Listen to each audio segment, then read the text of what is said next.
I was like, oh, you want to go? And so I just warped my ass over there and started beating them down. It was a heck of a fight. You're like the dude who walks by someone who's like sitting on a bench doing nothing. You're like, what was that? You want to go? Did you say something? Did you say something? That's you. That's you out on the prairie. Who is your daddy? I am the father. You fathers will understand. My father taught me many things. I got an idea. How about you all sit there quietly while I make dad noises? Very cool. All right, let's do this thing before Jesse falls asleep. We got to get going. The old man needs his beauty sleep. All right, here we are, episode 48 of Fathers of the Grind. My name is Tim Nestor. Thanks for joining us. With me I have, as always, my good nemesis, Derek Teague. Hello, Derek. Hey, how you doing? It's a lovely night. Yeah, doing great. But more exciting than Derek or myself, because you guys hear us each and every week, is our special guest, your friend and mine, Jesse White. Jesse, how you doing? I'm doing pretty well. Thanks Glad for joining to be us. here. Yeah, thanks for joining us. I like that background there. You got some IPA cartons back there. What else do you have back there? I have a picture of Denzel Washington in his younger days holding musical instrument he used to play, and then a picture of a man praying over bread that used to be over my parents' dinner table every night when I was growing up. So now it's over mine. Nice. And what's the drink of choice tonight? You're one of our beer connoisseurs in our community here. So what's the drink of choice this evening? It is a humble porter from White Birch Brewery in New Hampshire. Awesome. Excellent. Yeah, I totally love that beer. I'm actually as you should. It's great. I made the mistake of trying out it's a oatmeal cappuccino stout from Blue Moon, and it is not good. It's not good. It's not good? It's not very good.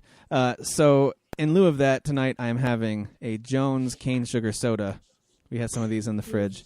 They're actually quite good. The cream soda, which I don't usually like, but this cane sugar version is quite good. So this the week's Jones episode sodas are good. I like them. See? Thank you for supporting me. I appreciate that. I think they're amazing. So, all right. That's what I'm having. This episode is brought to you by Jones Soda. Jones, please send us some soda. All right. So, Jesse, let's introduce people to you a little bit. Now, I've known you now for, it has to be a year and a half or maybe close to 2 years now, just through various groups, and known you from playing games online and having tons and tons of debates, agreements, disagreements, discussions, family stuff. I've known you for a while, but introduce yourself a little bit to those who are listening. Tell us just maybe a quick update on, your family. I know you're a dad. What kind of job do you do for a living? And also what other kind of hobbies? We're going to talk a lot about gaming, but what kind of hobbies do you have outside of gaming? So just give us like a couple-minute rundown of who Jesse White really is. So I'm a father of two. I have a 17-year-old son who has gamed with several of you guys. He's awesome at Rocket League. Yep. Yes, Rocket League, and he played Paragon with Manuel just the other day also. So he games with you guys every once in a while. And then I have a 4-year-old daughter also who's a popular person on my Facebook. I am a social worker by trade, so I do a lot of I'm a licensed social worker, so I do a lot of work with children and adults with disabilities, making sure they're getting the services they deserve and being treated well, all that kind of jazz. Outside of gaming, my favorite hobbies are beer, and I drink a lot of it, and I also brew it with my father. So my dad and I, down in his basement, he has a whole setup. So just about every weekend I go over there and brew beer with him. So that's one of my favorite things to do. And you live in the Northeast right now, right? So it's pretty chilly up there? Yeah, it's getting pretty cold. It's about 15 degrees right now. So wow, it's nice and toasty. Derek, how cold is it where you are? Like 65. And you're probably wearing a jacket today because it's a little chilly, right? I mean, 65 yeah, is a little I chilly. actually got this little like sweatshirt type deal. But I was still wearing shorts outside running around tonight, so. Yeah, I wouldn't want you to catch a little drift, a little breeze. That'd be tough. Gotta protect myself. Yeah. It's chilly here, too. I don't think it's down to 15. I think it was right around 20, maybe 25 here in Colorado today. So temperatures dropping here too. Although we from have what I've heard, areas of the state that's starting to get snow. So yeah, we're just now seeing a little dusting of snow, and I've been told that there are actually some randomly warm days here in Colorado, this is my first winter here, but I picture Colorado as just snowy mountains like all the time. So it's been surprisingly mild so far this winter. So maybe I just jinxed it. Maybe it's going to get crazy here shortly. Oh well. All right. So Jesse, let's talk about games for just a second with you before we kind of get into what we're playing, and we're going to talk about Final Fantasy XV. But if you had to, off the top of your head, I don't know if you had time to think about this or not, but off the top of your head, what would right now be your favorite game franchise and why? I know you're an Xbox gamer, but you also have a PS4. You played some Nintendo in your time. So what is your current favorite game franchise? Well, my favorite one would be Halo, hands down. My previous to that, it would have been Doom, but when I played Halo Combat Evolved, it kind of changed my life, my gaming life. So that's been my go-to franchise since then, despite how much trash Halo 5 was. So, all right, what's the give us the ranking of Halo games just off the top of your head. You don't have to stick to this in the future if you ever change it. What's your ranking right now of Halo? Let's include Reach in that. So I would go. My favorite one is Halo 2. And then for nostalgic reasons, not because it's a better game, but just for nostalgic reasons, my second one would be Halo CE, Combat Evolved. Collector's Then I would go edition. Halo 4. That's what I called it. Shut up, Derek. I really like that Halo Collector's Edition. That was a great game on the Xbox. That's when I was revealed as a poser. So after that, it would be Halo 4, and then Halo ODST, Halo 3, Reach, then probably Halo 5, and then Halo Wars. Are you excited for Halo Wars 2? Since the Game Awards just happened, they had a big trailer reveal for that. You excited for that? Not particularly, to be honest. I'm just not a big fan of that type of game. So, Yeah. I mean, I'll most likely play it. I played Halo Wars and thought that game was stunning visually, but probably will hold off on Halo Wars 2. All right, cool. It's not necessarily my type of game if I'm not on a PC, and I haven't been on PC gaming in a while now because, we all know that I like to pinch pennies, so I don't exactly own every possible way to play games, and so I've given up on PC for a little while in lieu of Xbox One, for example, and then the upcoming Nintendo Switch. So those types of strategy games, I much prefer to have a mouse and keyboard to play. But that being said, I wouldn't say I'll never play Halo Wars 1 or 2, which I haven't yet, but you never know. Might jump into it. All right. Well, I heard that with the announcement of Halo Wars 2, they're making a Halo Wars definitive edition also. Yeah, I was curious Will it about release that. with it? Will they have like a release of Halo Wars 1 with 2, you think? Well, from my understanding, that's the way it's going, is that if you buy Halo Wars 2, if you pre-order it, you get Halo Wars, the definitive edition, with it. I might do that then. Because I was interested. I'm not into strategy games, but I've never given them a fair shot. And I've actually heard that the Halo Wars games are like a good game to jump into those because I think I heard kind of like watered down versions of what a really hard strategy game would be. And they're real easy to use. So I might have to check that out. I've got, $50 on Xbox Live and I really want to just use it for first party titles. So maybe I'll jump in and do that and give it a shot. That's very true. It is kind of a watered down version. Yeah. All right, so I've got a little guest. That's joined me here, and I need to get her out of here. So let's let her. She wants to say something, and then she's gonna take a hike. All right. So you want to say something? Go ahead. Hi. Tell her I said hi. She can hear you. She's got her headphone in. Hi. It's very Hello. nice to see you again. Say have a good night. Have a good night. You have a good night too. All right. Head on upstairs. Go find I out. love how she's just smiling the whole time. She's determined to get on here. Then she just goes like, "Love you, baby. Going upstairs." To be honest, though, she did a better job than Tim does, so I'd prefer That's her true. to just stay on here. It's true. You know what? Let's get her back in here. Let's start the show over. Like me ranting and raving the whole time and her going, hi. That was great. And you're like, that opinion is stupid. And That she's like, is so "Hey." dumb. Hi. Actually, a future episode would be great if we could get Jesse's daughter on here and those two could just sit there and smile at each other over Google Hangout. They'll probably have a ball with that. Yeah, that'd be hilarious. All right. We need to cover one quick thing before we talk about what we're currently playing, and that is Game of the Year voting is now live. So I need any and every vote from any of you that are listening. If you've got gamer friends that you want to involve in this, that's great. And then encourage them to listen to this show to hear the winners. We need as many votes as possible because I want a very accurate view of what are our community's favorite games from 2016. So you want to find where to vote, you can go to fathersofthegrind.com. There's a post on there that says voting for 2016 Game of the Year. It's not hard to find. And it should be the post right below this one when this podcast released.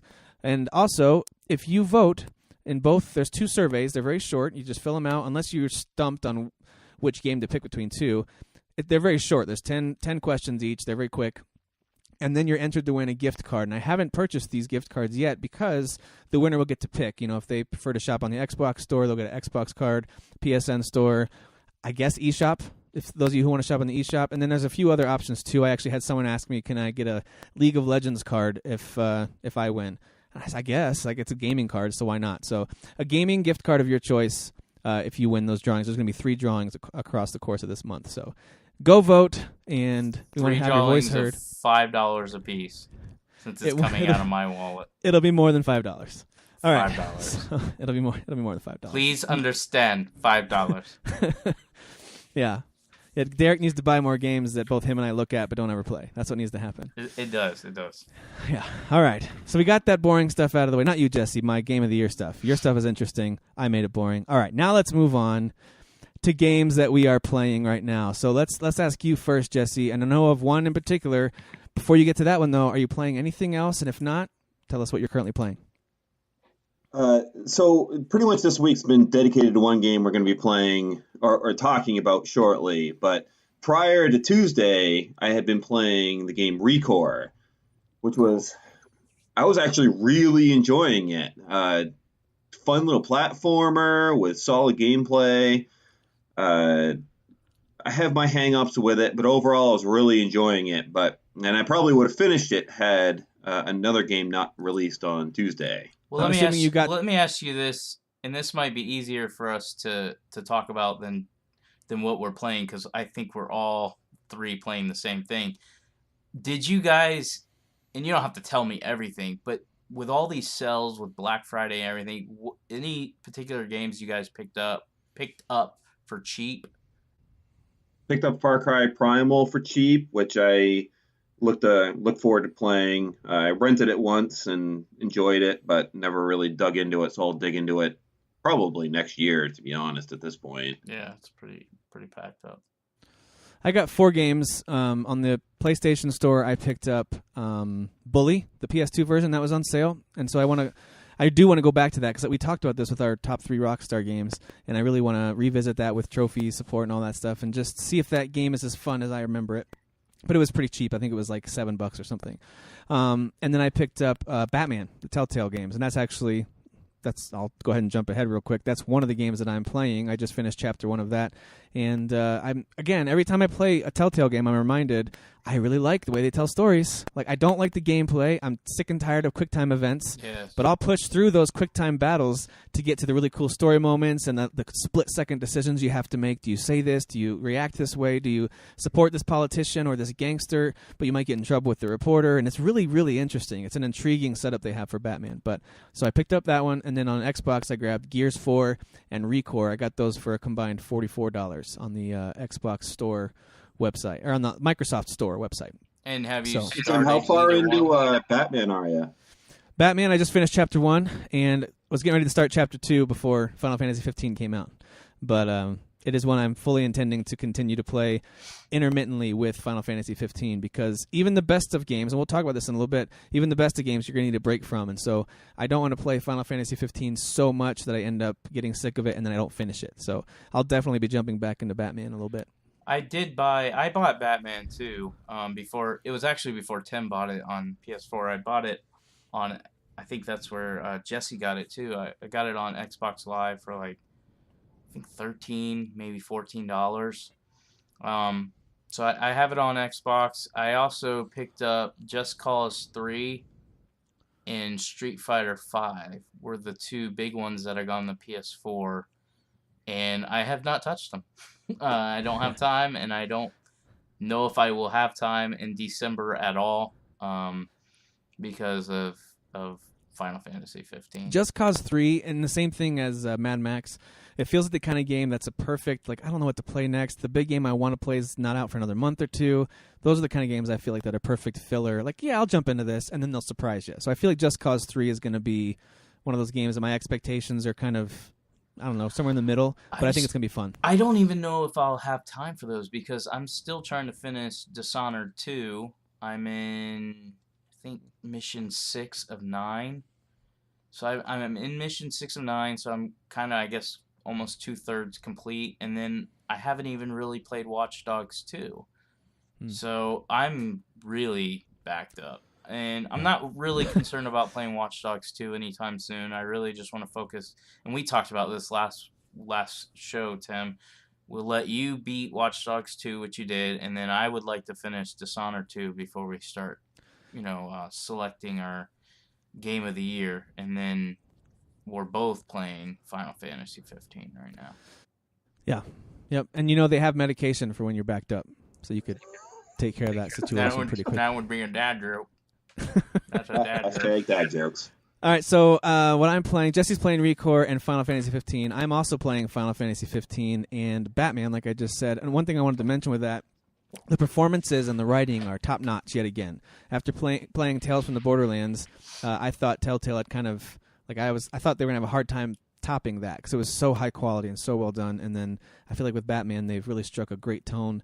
They also have at least one really cool mystery solving scene, and I imagine in future chapters I'll do more of this, where you come in, there was a big crime, some kind of big fight that happened, and you have to investigate pieces of the scene and then connect one piece to the other and try to figure out what happened. And then, of course, very Batman style, you turn on your visor and then everything kind of replays once you piece it together. So it's pretty cool. I like the way they do that. And then there's one other game I'm planning to play this weekend. A friend of mine just pointed out to me that it's on iOS. So this is a phone game. So Derek, plug your ears for a second. This is, look at his eyes. About to fall out of his. Trash. I mean, I don't understand. I didn't even say what game it was. Hang on. I just don't understand why I picked you as my podcast partner. I mean, well, we can take another episode to revisit who picked who. All right, so let's the game is called That Dragon Cancer, and it just won an award last night. And the premise of it intrigues me. It's a dad whose son got sick. I think we talked about this game right at the beginning. We talked about it when it launched on PC. I think January or February. Yeah, so his son is diagnosed with cancer and is going through these horrible treatments, and so he created this game that is essentially a series of dreamlike sequences where his son gets to be the hero. I think there's some puzzle elements to it. I don't think it's a ton of gameplay where you learn a combat system. I don't think it's that. I think it's more of a small little bite-sized experiences in these dreams, and it looks really interesting. Yes, it's very indie. But I feel like this show is Fathers of the Grind. It is about being a gamer as well as a dad. There's something about this game that scared me away at first. I think we talked about this where I was like, I don't want to play that. It's going to be too sad. But now it's on the phone. It's only $5, so I went ahead and grabbed it, and I'm going to try it this weekend. I want to give it its a fair shake. And if I have the chance to, maybe let you guys all know, hey, this is worth getting. Go support this guy in his game. So I'm going to play that this weekend as well. I'm looking forward to that in the way that I think it's going to be a great piece of art. I think it's going to make me cry, and I'm not looking forward to that part. I think it was the actual couple who did it. I think the wife even helped create it. Okay. I think you're right. Yeah. And all the reviews said that while the game's moving and good, the actual gameplay part of it actually hurts the game. So I'll be curious to see if you feel the same way. If it would have just been cool if it was kind of like Journey, where it was just an experience and not puzzles and stuff like that. If you feel the same way. I'm expecting To the Moon. I talked about To the Moon in the past, where it's just a story-based game where you move around the world and talk to people, but you have zero gameplay. I think you have to find an item from time to time, but you really don't fight anything. There's no puzzles to solve. And so I'm expecting it to be like that, where you just are kind of moving something from point A to point B to get to the next little story. I think there's gameplay, though. I think this is, I mean, you'll find out, obviously, but I think there is, like, stuff you have to do, and that was, if I remember correctly, some of the reviewers, not all of them, was just like, I didn't like that part of it. I would have just rather experience your story than be forced to play a game or something like that. Right. That makes sense. This might be one of the, and I'll let you know, Derek, if it is, this might be one of those few games that, even though it is a casual game, it's on PC and phone, and it's an indie game, it might be one of those few games that I might be able to convince you to play because you are also a dad. So we'll see. I'm going to work on you. It's not going to happen. Maybe Jesse, then. Jesse has a heart. He has a soul. Jesse has a heart. I don't. So let's talk about Final Fantasy XV, because that's the only reason why I showed up to this show. Because that's true. All right, let's get into it. Yeah. 20 minutes in, we've just been talking about nothing. Let's get to what's really important here. Like all three of our listeners are like, seriously, guys? We know you're going to talk about. We're to a full 3 listeners now. We're not at like 2 point whatever now. Well, I had to start rounding up, so. Yeah, Jesse's calling you out in your optimism, man. Look at that. You're getting too positive on us. Well, I had to round up because I heard a few people were considering listening, so I'm just gonna assume 0.6543 of those 2 listeners actually do listen. All right, sounds good. You're good at math. Really all right, let's talk about Final Fantasy XV. It is it's a landmark game in that it is a major franchise. It's been in the works forever. Yeah. It's been talked about forever. It was even called something different when it was first in development. It was Final Fantasy XIII Versus. Am I getting that right? I think that's what it was called. Final Fantasy Versus 13. Versus 13, which that makes even less sense. Well, so that's what it was. It's like fighting against 13 because it was like, oh, 13's terrible. So yeah. Jesse has something to say about that. No, Jesse knows that I feel the same way about that game as him. The only reason why I wouldn't say I love 13 is because Jesse was able to beat it. I wasn't. I got stuck on a boss fight, and so I'm bitter towards it. But I do like 13. I loved 13. It's one of my favorite games of last gen. So when you heard, Jesse, when you played 13 and you finished it, do you remember like when that happened? Was that before or after Versus 13 became 15? Were you still anticipating Versus 13? Do you remember? Yeah, so I don't really remember. I think that it had already transferred beyond Versus 13 at that point, I think. Okay. But I honestly don't remember. Yeah. Well, so both of you, give me just an overview, just a quick idea of what was your interest level, maybe hype level. What was your interest level in Final Fantasy 15 building up to this? And if it was pretty high, what caused it to really amp up? Because I know both of you have played some, not all, of the Final Fantasy games. But I also know from my conversations with both of you that neither one of you are mega Final Fantasy fans. You've played all of them and you love all of them. So what was it about 15 that got your interest? And then we'll get to what your thoughts are on the game here in a minute. Well, my love for Final Fantasy started with 10. Most of our listeners know that I actually started with 7, even though I really didn't give it a chance because I didn't understand it. And I was actually bitter towards my cousin for having me buy it. But when I actually sat down, played a Final Fantasy game, and beat it, like just continued to play it and really became a fan of the series, was 10. So after 10, every numbered Final Fantasy game that was released, I bought it on launch day. I pre-ordered it and bought it. So I bought Final Fantasy XII. So I shouldn't say numbered because I don't care about the MMOs. So I bought 12, 13, 13-2, Lightning Returns, and now Final Fantasy 15. And I actually did buy Final Fantasy 14 at launch and enjoyed that for a little bit. But again, it's an MMO. So I do enjoy the games.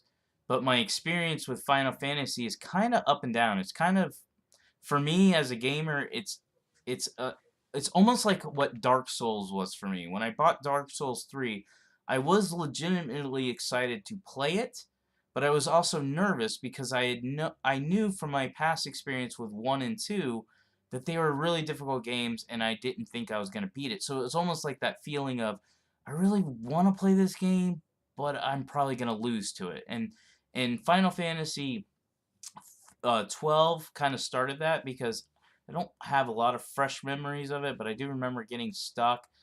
13 was the worst because I got really far in the game. I loved it. I liked the characters. Yes, I liked the characters. Sure, there's a few that sucked. But overall, I like the linear parts of it. I like the little bit of openness. The only thing I didn't like is, and I'm blaming me, not the game, is I didn't understand it enough to actually beat it. And so, anyways, going into 15, there was a little bit of fear of like, are you actually going to be able to, I'm hyped for this, but are you going to actually be able to finish this game? And without jumping too far ahead, I have confidence that that's going to happen for certain reasons that I'll talk about later. Okay. But now, go was ahead, there, Jesse. You can answer the same well, was question. there a point, though, Derek, that you felt like, okay, I'm officially excited for this game? Because I know they had the Uncovered event. They had a few different E3 type reveals. Was there a moment that you were like, I'm interested in this game. I'm excited for this? Yeah, I mean, I know I ran for a little bit on that, but what I was trying to say is basically everyone that's announced I get excited for. Now, to answer your question a little bit more detailed, yes, it was the event that got me like really, really hyped. Like seeing that it had a movie attached to it, an anime attached to it, it really felt like, and I guess this is what I was alluding to and why I think I can actually finish this one, is while it's not a Western RPG, they've definitely changed the Final Fantasy formula in this one. And it does have, and maybe you guys agree or disagree, more of a Western RPG feel than just a straight up, this is how JRPGs are made and we're sticking to it. And I feel like that's how all past Final Fantasy games were.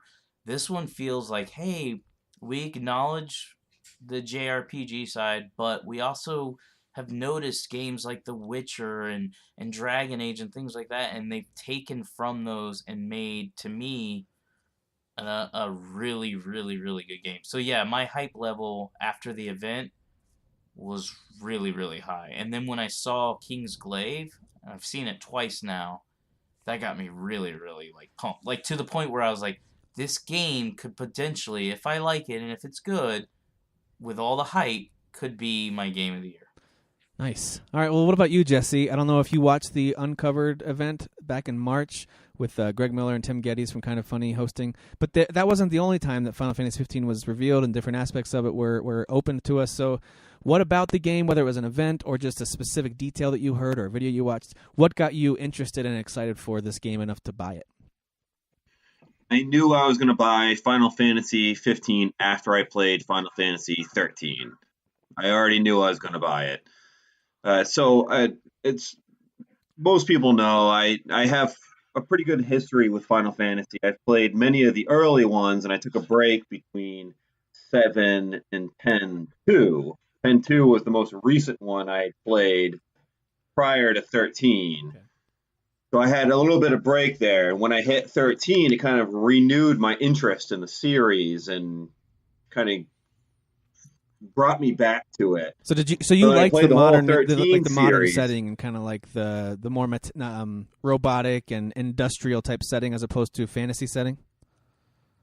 I think that it was more that it was just less JRPG, to be honest. It was I think since Final Fantasy X, it's kind of been moving away from those typical JRPG tropes and I think that's actually what's made me that's what's appealed to me about Final Fantasy. And I like JRPGs, but I rarely finish them.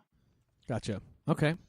So it didn't take much for you to say, I'm interested in this game, because you'd have just played 13 and knew you were going to like it. That makes sense. Right.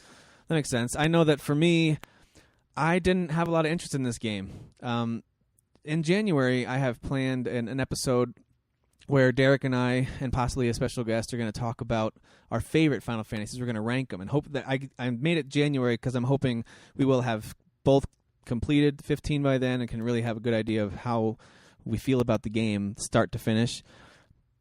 So for me, I played most of the Final Fantasies, but I'm opposite of of Derek, where he started with 10. I kind of fell off the Final Fantasy series right around 10.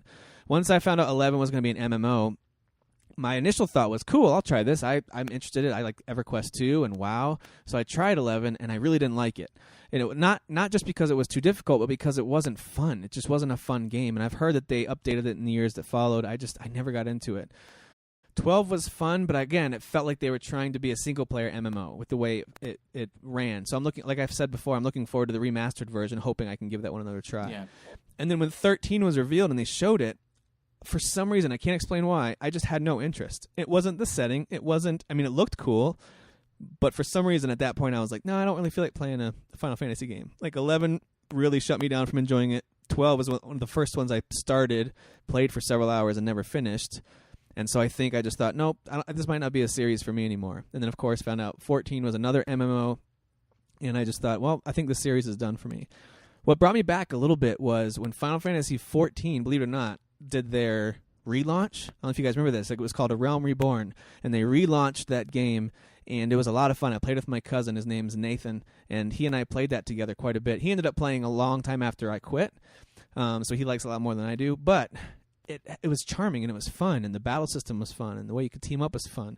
So I was brought back into that world a little bit, reminded that I love the way they do magic and combat and just the terminology they use and the way they connect the world simply by having Moogles or Chocobos and things like that. I just loved that.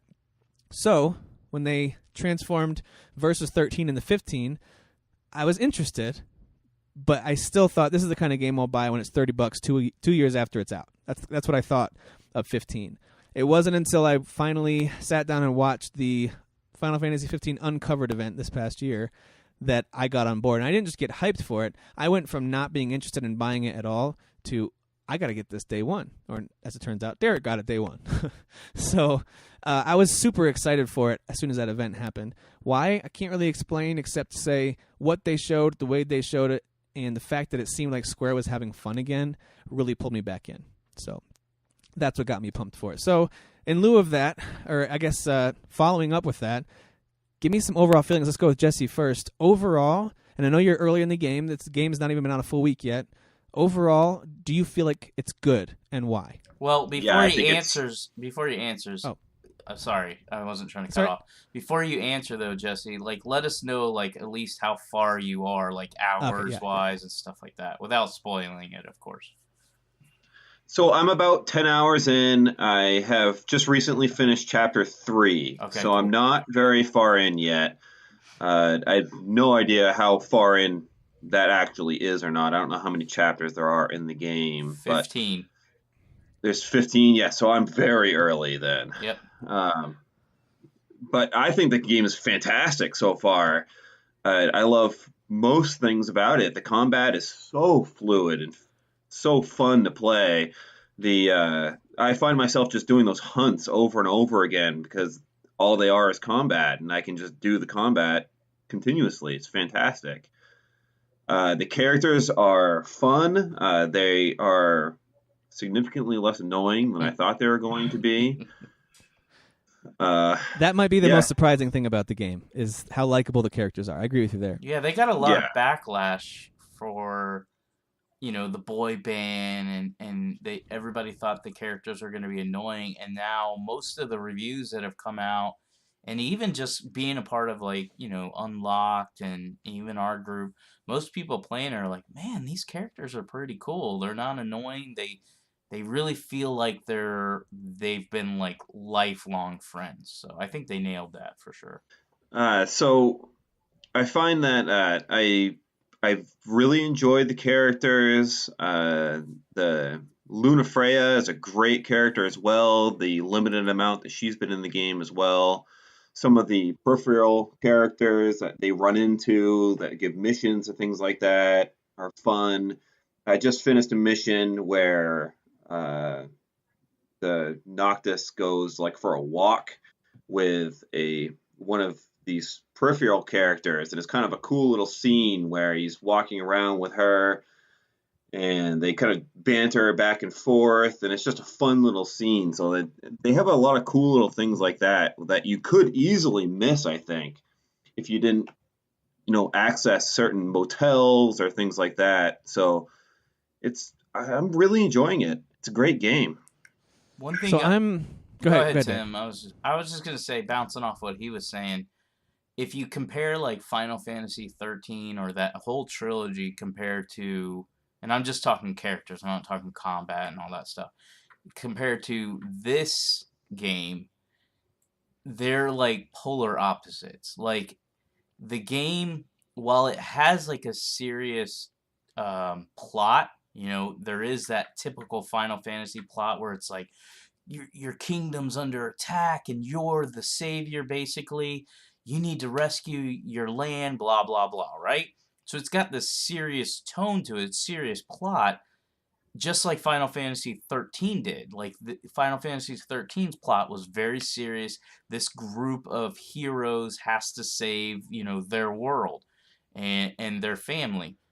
But the lead character and even the sidekick characters are polar opposites. Like everybody in this group, while you do have some of Noctis's friends that are a little bit more serious tone, the overall feel of the group is very laid back and like they really are just on like this journey, but they're not in any type of rush. They're just kind of like, yeah, we should go camping. It's like a road trip. Yeah, it's totally like, yeah, we know we got to get there eventually, and there's a lot of bad things happening, but let's go camping. Let's just have fun while we're doing it. Whereas you have like Lightning from Final Fantasy XIII, who's like this.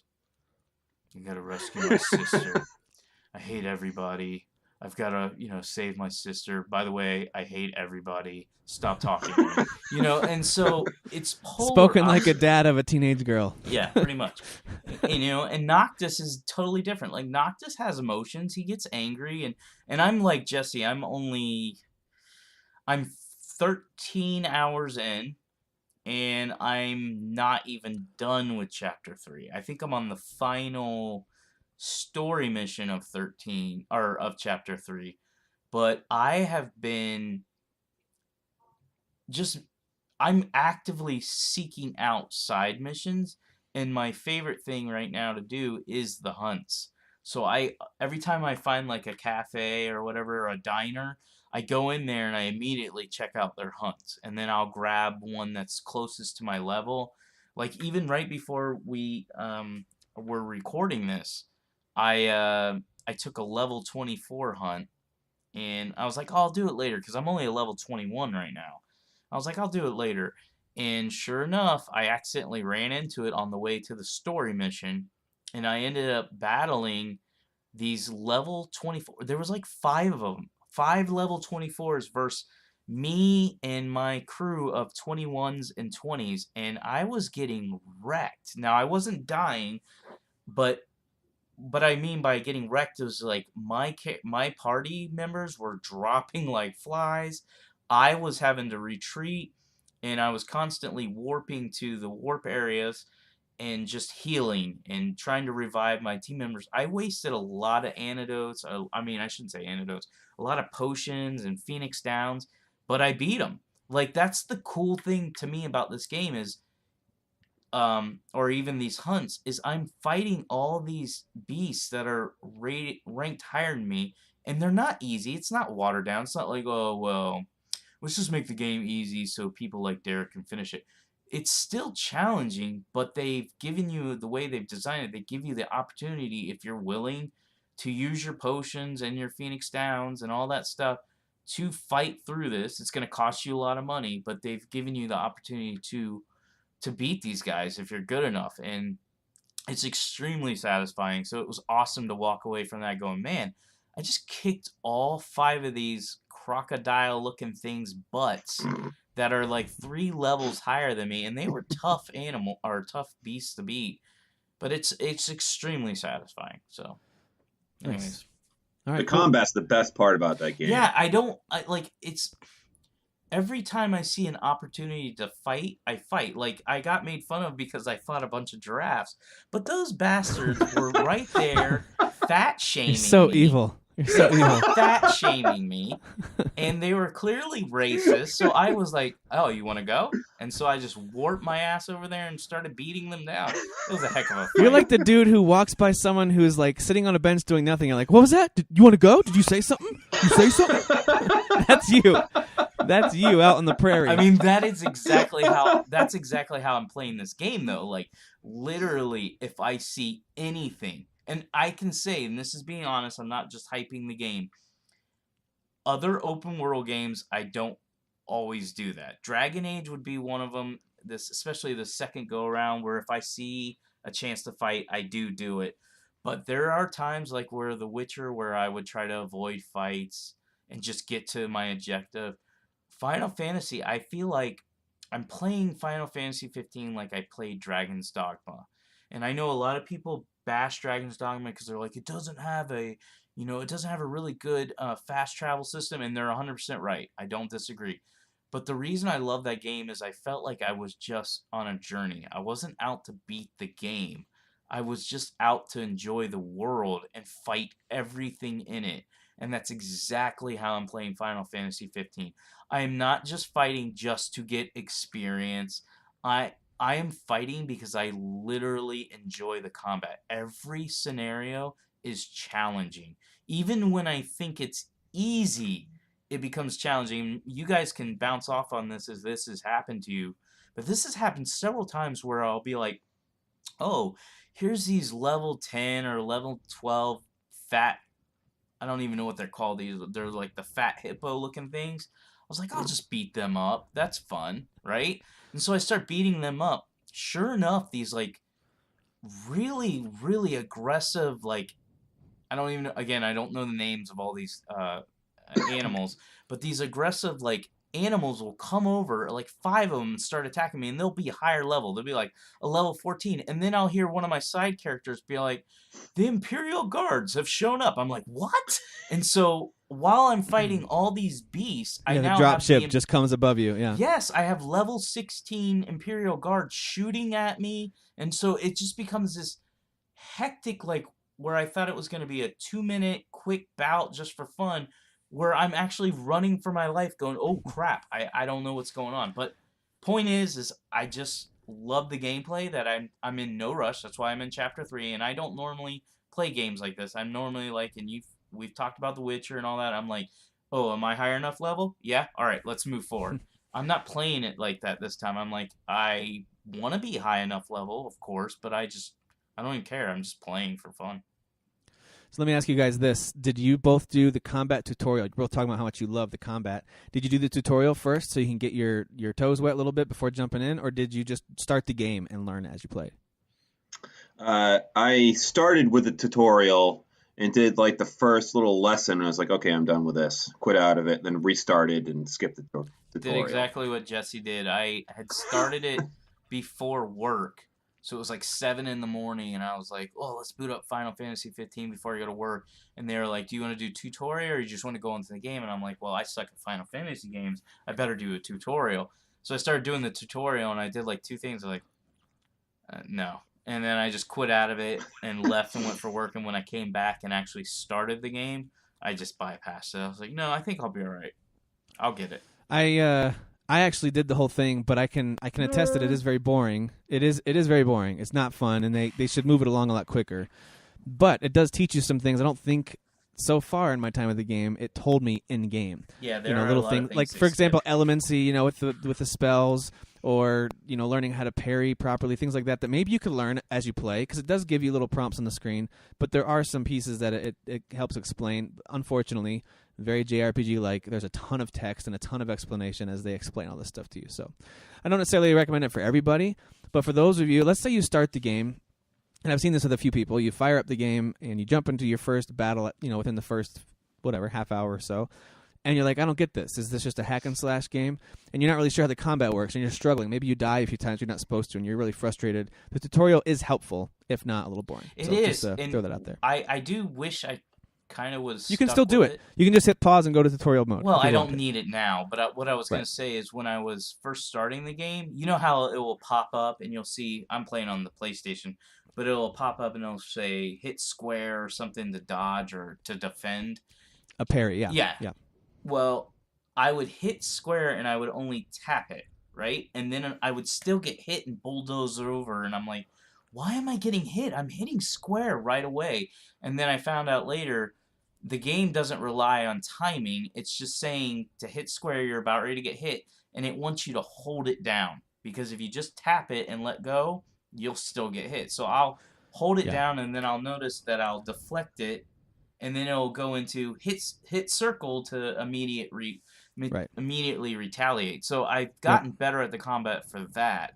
There's also, and the parries are super powerful, so that's a really important one to learn. Yeah. There's other things, and maybe it was in the tutorial, but we've talked about this before. When I play a game, I just usually 90% of the time I use the default controls, default settings for everything.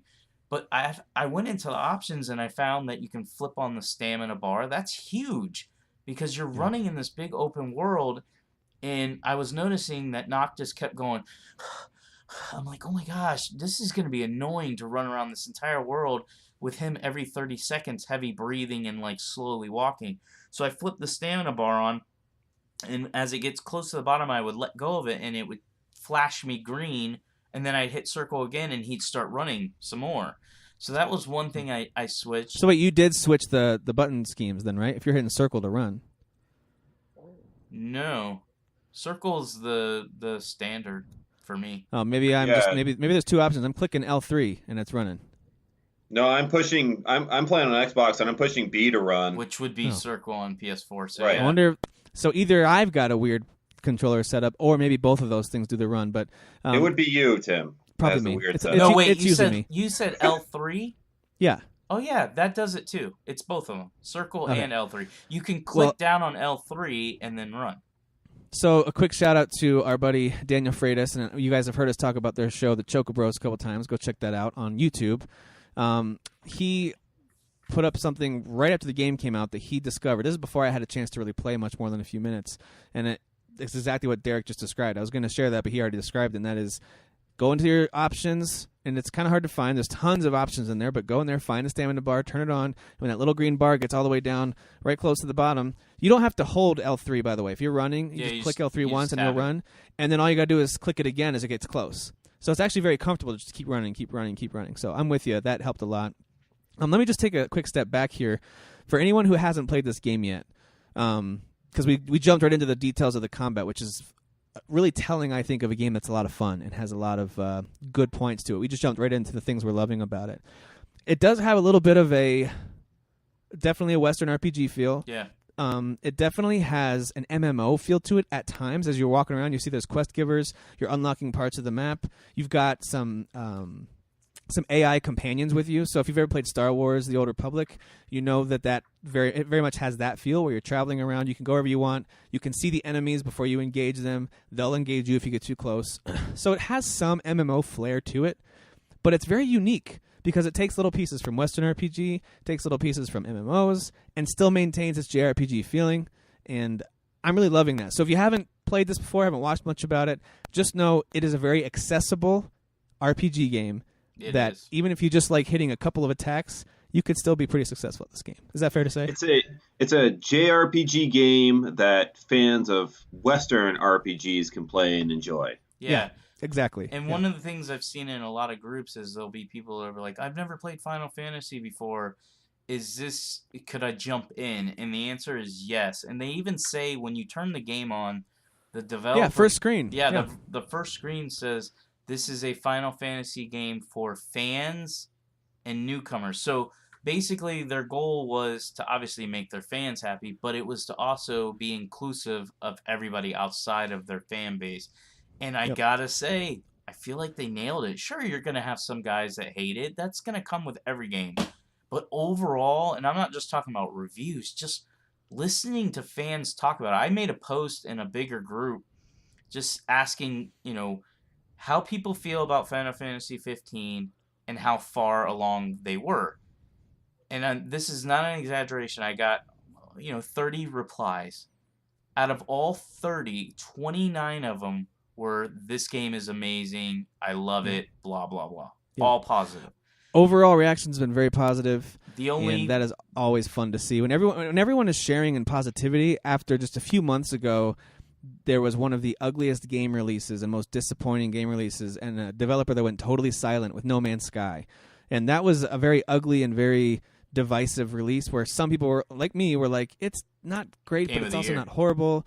Yeah, it's not Game of the Year. But after games like that have come out, and even a game like Mafia 3 that I ended up loving, you ended up liking a lot, I feel like there was still disappointment there. Like what happened with the visuals and some things here and there aren't quite right. And then finally, one of the most anticipated games of this console generation, of the last few console generations, is finally out.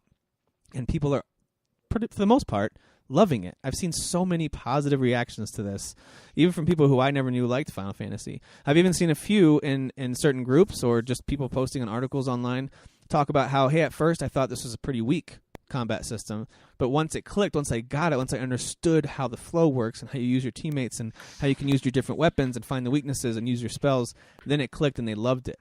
So I think that's been really cool to see an overall positive response.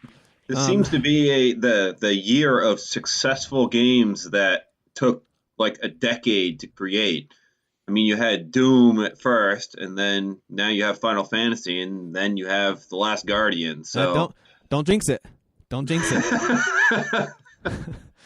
That comes out next Friday, so that's another game we'll of the find year out as that well. One. Yeah, the first two are great. So yeah. Shadows of the Colossus is on my definitely top 10 list. I haven't really broken it down to see where it lands, but it's fantastic. Okay, let's talk a little bit about little pieces of this game before we wrap it up. Let's talk about the visuals. So that's one of the first things that jumped out to me when this game fired up and they gave you control of your character. I thought the visuals were pretty great, and I didn't quite yet have my new TV set up yet. I'm still rocking the old PS4 like a poor person, and I don't have all the HDR 4K stuff going. And yet, when the game fired up and I got into the world, I could move around. I thought it looked really good, but then again, I'm not always as critical or maybe even as attentive to detail when it comes to visuals as others. So, what did you guys think of the visuals when you fired it up? Jesse, you first. So I actually think that the visuals are okay, but I don't think they're not blowing me away by any means. I ran into this shopping area in chapter 3 where you kind of walk into this area and there's this whole market of people that are like selling all of these different like foods and things like that, and the detail of their little stalls and stuff is pretty pathetic, to be honest. It looks like almost like PS2 detail. Yeah, what? It's weak. let me be clear though. It looks like PS2 detail, but it's still in PS4 lighting and exactly, resolution yeah, and stuff like that. Yeah, I guess to me what jumped out, even without all the fancy 4K HDR stuff, I thought the lighting right away looked really good. So maybe that kind of tricked me into thinking all the visuals looked good. Let me say this from a technical standpoint, because Jesse's playing on Xbox One, I'm playing on the PS4 Pro, and we all three have 4K TVs, so let's make sure everybody knows that. Tim is playing on the standard PS4. Now, as far as I know, from the technical side, resolutions and all that, Xbox One is running at the lowest. I believe it's 900p. The PS4, and I could be wrong about this one, like a standard PS4 is running at 1080p. Tim, you should have HDR support because the regular standard PS4s have HDR support. Now, let me pause you right there. So I can activate HDR on my TV. Obviously, I can go into HDR mode on the TV. In the Final Fantasy XV menu, you go all the way to the bottom there, and there's HDR option. Turn it's still HDR grayed. on. It's still grayed out for me. I can't even select it. Then the cursor skips right over it. Something's not activated on your system. Yeah, so maybe I need to reset it. I guess I just put my system in sleep. So maybe just unless reboot. your PS4 is not up to date, but I would imagine it was because that update came out like a month. 2 months I ago. just set up my TV last night. My PS4 was in rest mode, and all I did was plug the HDMI in and go. Yeah, make sure your TV's set up for your high dynamic lighting and all that Even stuff. without that, though, I can say, with my standard PS4, I played it for about an hour last night, played Final Fantasy XV, and it looks phenomenal. It looks amazing. I could tell a difference right away. Yes, it was the quality of the screen and the resolution and all that, but everything about the experience, even the first battle I jumped into, I was like, it feels so much smoother. It just looks so much better. So it already made a difference. Well, and I'm playing on 1800p because I'm playing the pro version. So I went with I guess I get a choice, and I chose for the better looking graphics. I do have HDR flipped on, so every time I log in, my screen says HDR, so I know it's active. I gotta say, and I agree with Jesse. I agree with Jesse on, and this is kind of typical with a lot of big games, because if you really stared at it with the Dragon Ages or the Witchers, you'll see it too. Anybody who's not like a main character, you can definitely you can definitely tell they half butt like the design and all that stuff. Even like the movements of the characters. But when it comes to like Noctis and his party or any main characters and the world around it, I feel like this game looks amazing. I wouldn't say it's better than like The Witcher or anything like that, but it's not far off. I think it looks really good as far as the world, the main characters I'm playing with. But got outside fantastic of draw that, distance. I mean, that opening area is just vast with lots of plains and some hills and some rocky plateaus. And I feel like I can see pretty clearly really far away. So if nothing else, the draw distance is pretty impressive. yeah, it's really, you could tell they've spent a lot of years making this game amazing, and it looks good. It looks good, and I do have it on the Xbox One. I actually received it today, so I'm excited to like boot it up because I'm gonna try to get Eli to play it. But I want to see what it looks like too. I want to see if there is a difference or if it's still pretty close, even though there's P differences. But I'd like to see it and see how it runs on. Well, according to Digital Foundry, it's not going to look as good on Xbox, but supposedly it runs smoother. Better is what I heard. I haven't had any issues on my version. I've had 2 crashes on PS4. I've had 2 crashes. See, I haven't had that. Yeah. I haven't had any crashes, nothing. But I am interested to see how. I have heard that. I heard the same thing Jesse said, is that it runs smoother, but it is a lower resolution. And then the PS4, I think standard PS4, maybe the pros are having issues too. I haven't had it though yet. I've heard the pros are running even worse. Well, I've gotten lucky because I haven't ran into anything yet. Snobby Derek. Hey, I'm being humble. I'm not like I know. Pro gamer. Yeah, you're being too nice for too long, so I wanted to bring you back down. All right, so let's talk about the combat again. One more time. Just give me whether it's one example of something about the combat that you like, or maybe a moment you've had so far where you just the combat just really clicked for you. Like that's exactly why I love this combat so much. So maybe it's a specific aspect of it. Like, do you like that it's essentially an action RPG, or is it more than that? Is there something about the teammates that you really like? Like, what is it about the combat that you really like? I feel like this game is kind of like Dragon Age, and hear me out, because no, it doesn't play exactly like Dragon Age. Jesse's like, here's his. This is his freaking retarded. This guy has a podcast? No, but this is episode 48. And Derek has mentioned Dragon Age in 48 of those episodes. It needs guys. Dragon Age Inquisition, great. It's GOAT. It's GOAT. But anyways, what I was gonna try to say is Dragon Age Inquisition. When it came out, you got the first Dragon Age game, which was a lot of strategy. It was it was old school kind of in a way for a Western RPG. And then Dragon Age 2 came out, and they tried to change everything and make it real action-packed, right? So the third one, the point I'm trying to make, is they try to open up to the player and give them choice.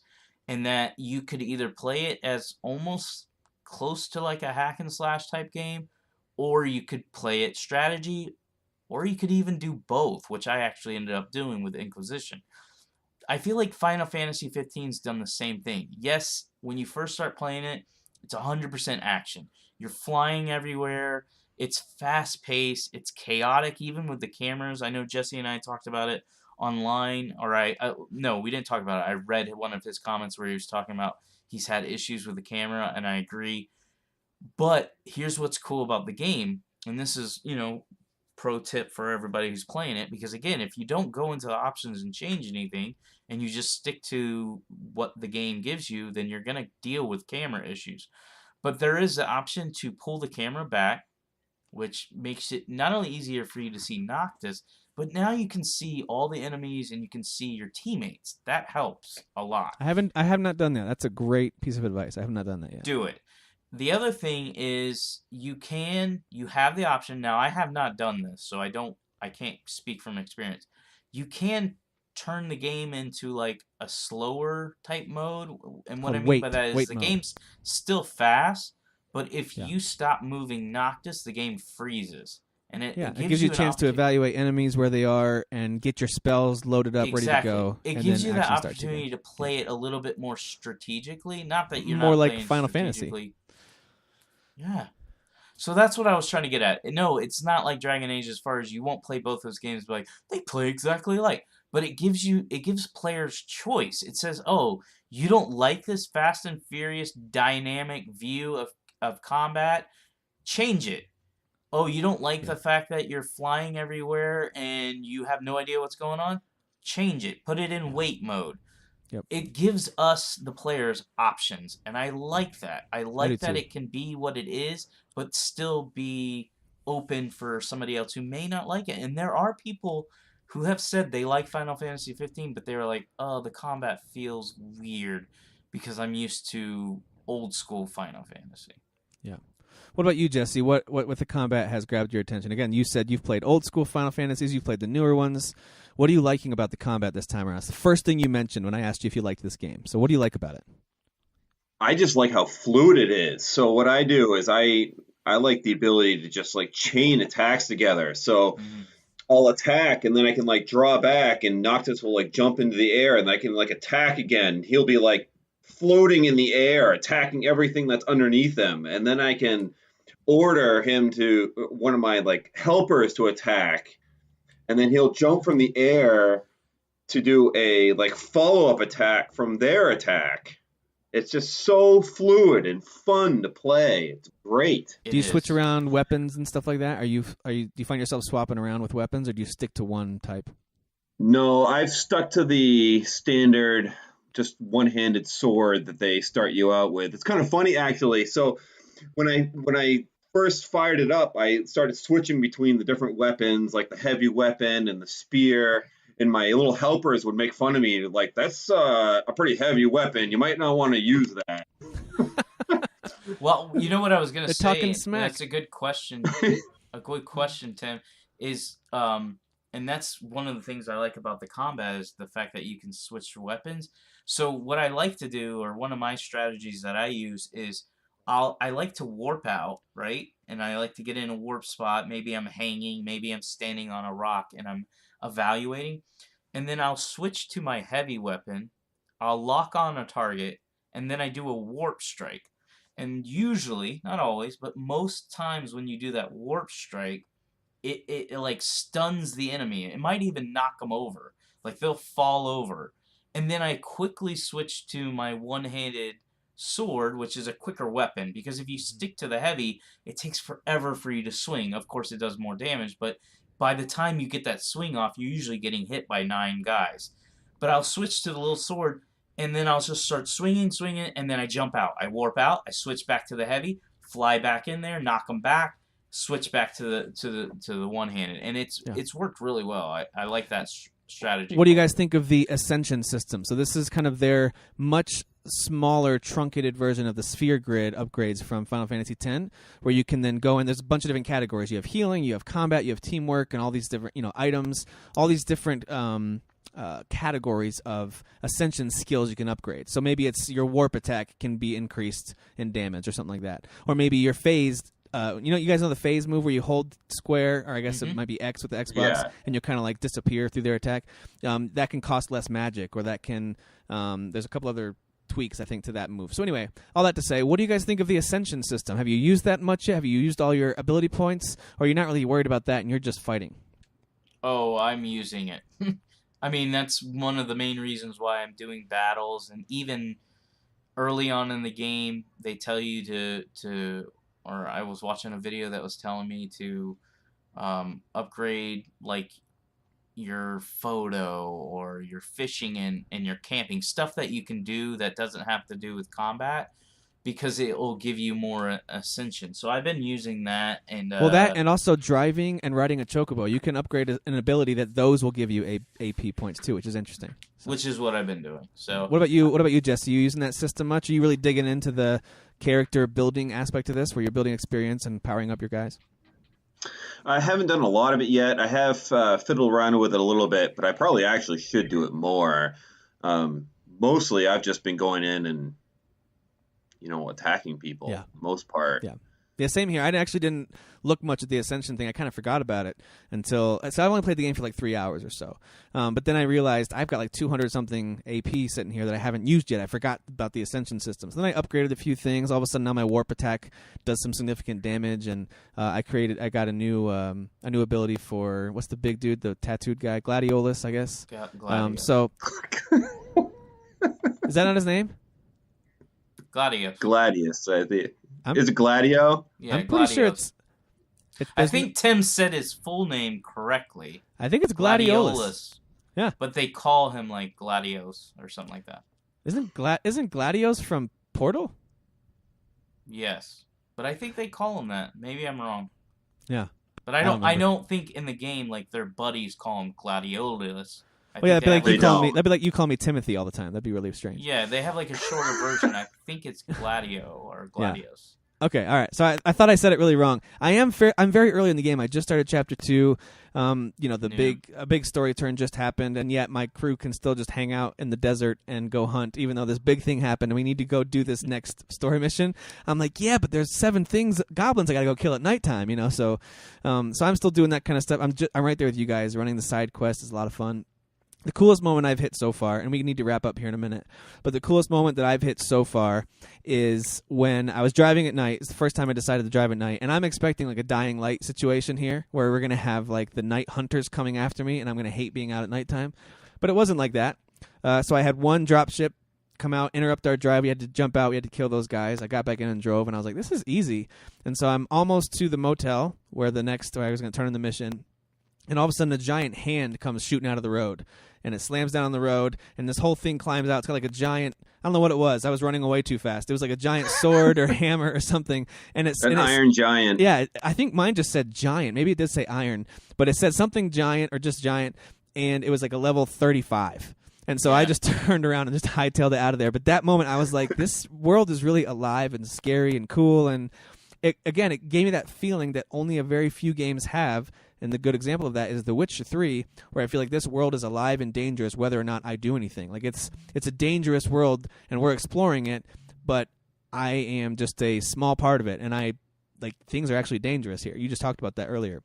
Even the seemingly easy battles can come back to get you. So I really like that part about it too. But I'm not far enough in it to tell you whether or not I think overall it's amazing. But I will say I like it a lot. I like it a lot so far. So I'm excited to play some more. I'm only 3 hours I'm willing to say I love it. Again, the only thing I've heard from people that have actually beat the story is that the story is very satisfying. So that encourages me more to want to finish this, which is I think will be our final question, and then we'll wrap it up.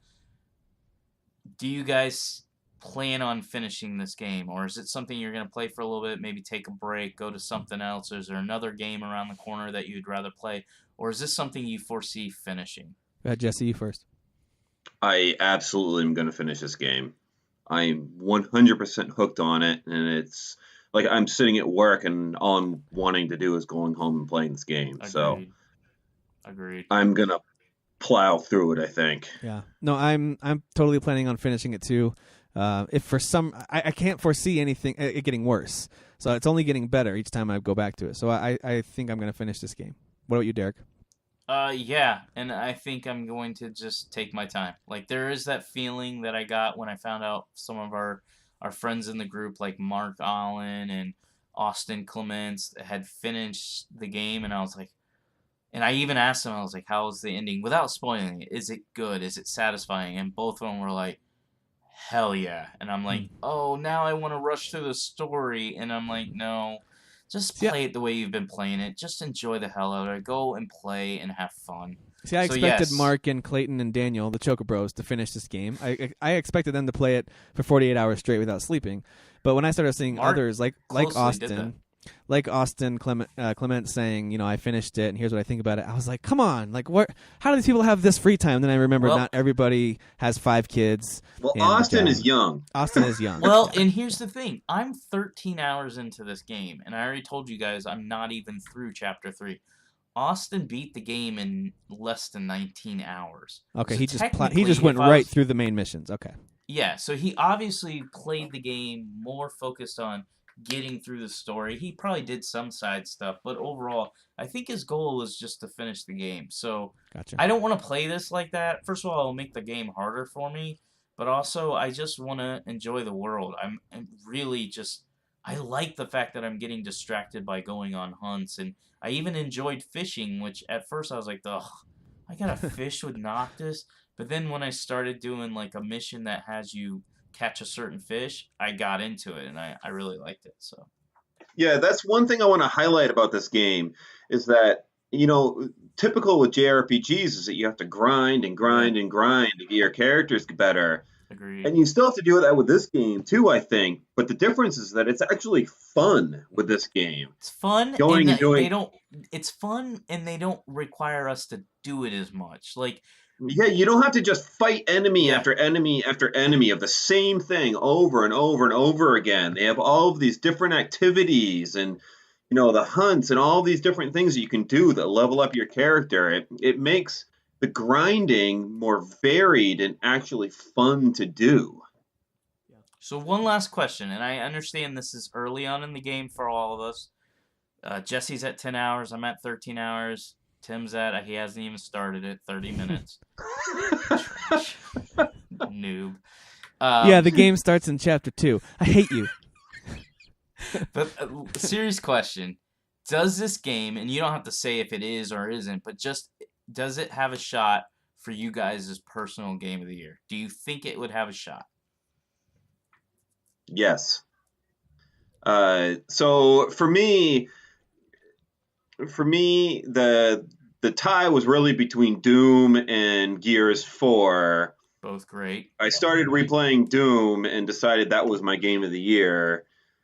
So now it's really between Final Fantasy 15 and Doom for me, and I need to finish 15. Final Fantasy before I can really make that decision. But Doom is like really high on the list for me, so we'll see. Yeah, I would say yes. But it has a shot. I would say definitely yes. The quality in pretty much every major area of a game you look at, we just talked about visuals, combat, characters, story. The quality is there in every way, and it's fantastic. So, of course, it has a shot. The thing that might keep it back from it is the fact that it's just released right as we're getting ready to vote for our Game of the Year. Now, Derek, you and I, when we do our final picks around Christmas time, by then I hope to be mostly finished, if not all the way finished with this game, so I'll have a better idea of it. So for right now, I would say yes, it has a chance. Just as much as, like when I started The Witcher 2 a long time ago, it didn't click with me. I didn't love it. Yeah. And I eventually loved that game. And there's other games like that too, Mafia 3. I didn't love it at first, and it clicked, and then I started to love it. This game, I feel it's good. I don't feel like it's amazing, but I feel like it's good. So at worst, it's going to stay good. At best, it's going to start to really click with me since I'm only 3 hours in, and then I'll start to really love it. So it absolutely 30 has a minutes shot. in. 30 minutes. 3 hours. Hey, I met that Noctis guy. Yeah, he's great. He's great. No, boy. for me, Tim loved me. For me, this is definitely in the running. I know you two know, but most of our listeners know Dark Souls 3 is a special game. I would say it's the equivalent of Doom for Jesse. And that's every time somebody mentions Doom, Jesse's like, I effing love that game. Like that's my feeling towards Dark Souls 3. Anytime somebody mentions it, I'm like, oh, by the way, if you haven't heard 1,000 times, I love that game. Well, this game, and again, I haven't beat it, so let's first of all, let's beat it. Let me see if I can beat it. If I can beat it, and I feel the same way I feel right now, 13 hours in, which I think I will, it's definitely in the running for how I felt about Dark Souls 3. So it's between right now. I'd say Dark Souls 3, Final Fantasy XV, Deus Ex is still hanging in there, and I would say Gears of War 4 is still hanging in there. And I really wish I had more time because I would love to replay Uncharted 4 and Gears of War 4 and then kind of assess everything. But right now, the point is it's in the running. It's good enough to say, hey, I got to finish this before Tim and I do our Game of the Year show because I want to be able to say, yes, I finished this game. Here's exactly how I feel about it. Yep. Well, for those of you who, for some reason, are holding out on this game, just know when you do finally get to it, it's going to be worth it. It's really, really great. It was worth the wait. So maybe you're waiting for a sale. That's fine. When you do get the game, just know you're in for a treat. It's pretty fantastic. We'll revisit this when it's time to talk about our favorite games of the year, and hopefully we'll have an idea of how we think of it overall as a game instead of just the first 30 minutes or whatever. All right. That should wrap us for Hey, quick question for you guys. Yeah. I saw that Rocket League has new DLC coming. Are you guys going to play it? Yeah, the Arc, Space Station Arc thing or whatever. Yeah. Yeah. Yeah, It looks I very just came cool. out of retirement, so I might consider it. Yeah, it looks very, very cool. If Jesse weren't going to bed right now, I say let's go play right now as soon as we're done recording. But I really don't care if you guys aren't going to bed or not. I'm going back to Final Fantasy 15 that's true. right now, so you guys need to wrap this Well, crap up. thank you both. Hey, Derek, when we do a time, if you were to break it down, who talked the most in this episode? It's me. I think it'd be very eye-opening. Well, I actually held back because I wanted to talk more. You guys wasted the first 20 minutes of the show. I'm no offense, Jesse, but you were a waste to me. I needed more time with Final Fantasy 15. I always enjoy hearing someone passionate about a game, especially if it's a game that I'm enjoying as well. So no worries, just giving you a hard time. I really appreciate you guys sharing about the game. Jesse, thanks for joining us. Both of you, thank you for giving up very valuable Final Fantasy 15 time. It is. And that should do it for this episode. Thank you guys for listening. Next week starts our Game of the Year awards. Winner selections, and we're going to do drawings for the prize. So please go and vote. We already have enough votes now to have a tally and get an idea of what our picks are, but I still want more. So let's get more votes in there. Go to our website, fathersofthegrind.com, cast your votes, and make sure you tune in next week. So thank you guys for listening. Jesse and Derek. Shouldn't you plug that you're doing some sort of giveaway too? Yes, we are doing a giveaway for gift cards. Yep, if you missed that at the beginning, we are giving away one gift card every episode for the next 3 episodes. So buy Final Fantasy 15.